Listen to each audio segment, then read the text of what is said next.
The hamstring's main action was knee flexion. The quadriceps main action, knee extension. Okay, so the number one action of the quadriceps, knee extension rather than knee flexion. All of the quadriceps do that. What about the rectus femoris? If the rectus femoris is different than the other quadriceps in some way, starting here, what should it do that's different or additional, I might say? What additional work would it do to knee extension? It does do knee extension, no doubt. It does do this. But in addition to knee extension, since it crosses this hip line, it also does this. Who knows what this is called? Hip flexion. Here is our hip joint, the front line of our hip joint anyway. When we bring our knee up towards our chest, which my friend is getting a little old for this kind of thing, but when we bring our knee up towards our chest, create this crease, that's hip flexion. Just try to visualize this area just like my knee. This is knee flexion. I'm creating a crease, reducing the angle. That's hip flexion. We have many hip flexor muscles. We'll talk about those very soon. But the rectus femoris is the only hip flexor muscle of the quadriceps. The rectus femoris is the only one of those four quadriceps that is responsible for hip flexion. Okay? Now, a very good way to stretch the quadriceps is by, you can either lie down or do a lunge. Let's see, Sherry, could you come up for this lunge? Actually, might be a good example. We'll talk about a basic lunge, and then we'll talk about a basic reclined position. Maybe you could stand here, facing that way. Yeah, great.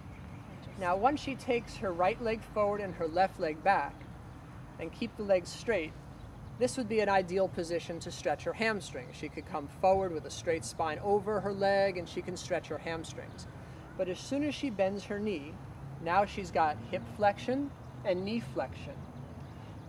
As we said, this is eccentrically lengthening, but on this side, the other side, the rectus femoris is stretching. On the left side, we have the rectus femoris coming right into her hip bowl. As she deepens the lunge more and more, she's stretching the upper portions of her rectus femoris and all of the hip flexor muscles. Good. Straighten that. Now, what about a quadricep stretch? Let's just come to mountain pose for a moment. Okay. The quadricep stretch that most people who aren't familiar with yoga would be grabbing their foot and bringing their heel to their buttocks. Good. A lot of runners might do this before they run because obviously they use their legs so much. So with knee flexion, she's stretching all of her quadricep muscles. Not always the safest stretch based on balance or based on knee problems. So let's lie down, if you don't mind. I'm going to come into a similar position Christian was in. You might want to sit up first, and we'll do half Virasana. Bring your left heel to the edge of your left hip. Now, as soon as she does that, again, she has knee flexion. Her hamstrings are shorter. Her quadriceps are longer. For many people, that's as far as they can go. That's a good stretch for their quadriceps.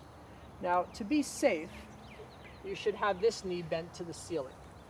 For many reasons, this will be a lot safer for your lower back. Now, as she comes backwards to her forearms, just holding there on her forearms, she's exhibiting a much greater stretch on all of her quadricep muscles. Right? Are you feeling that? Mm-hmm. So everything from the hip bowl across here and down below the knee joint is getting a deep stretch. Then if she's able to lie flat, and this is not necessary if you're not comfortable in that first position, again, she's getting an even deeper stretch for her quadricep muscles and all of her hip flexor muscles, including the rectus femoris. Thank you.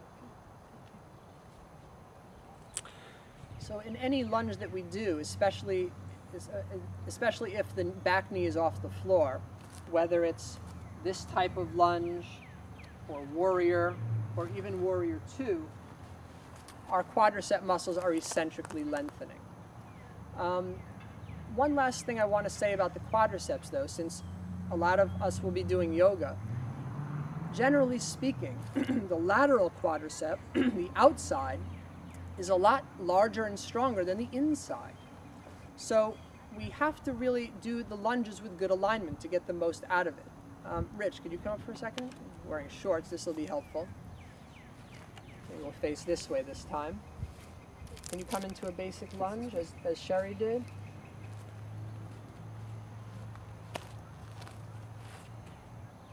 Right here is the inside quadricep, the vastus medialis. Vastus medialis meaning the large one of the inner quadricep. It's this shape. It's actually a teardrop shape. Now, if he were to press more to the outside of his foot, he would lose some of the strength in the vastus medialis.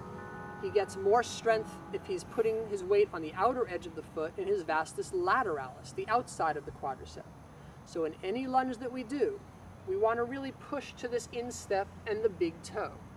By doing that, pressing down there, the vastus medialis takes shape and we balance the two sides. Since all the quadriceps go under the kneecap, if the vastus lateralis throughout your life is much stronger than the medialis, we have this pull. Too much pull here, exerting the pull on the outside of the knee, not enough pull here. We have a weak vastus medialis. That's not a balanced approach to knee health. We can get a trick knee or problems when we run. So especially in your yoga practice, keep the weight on the inside of your foot in the lunge. Thanks.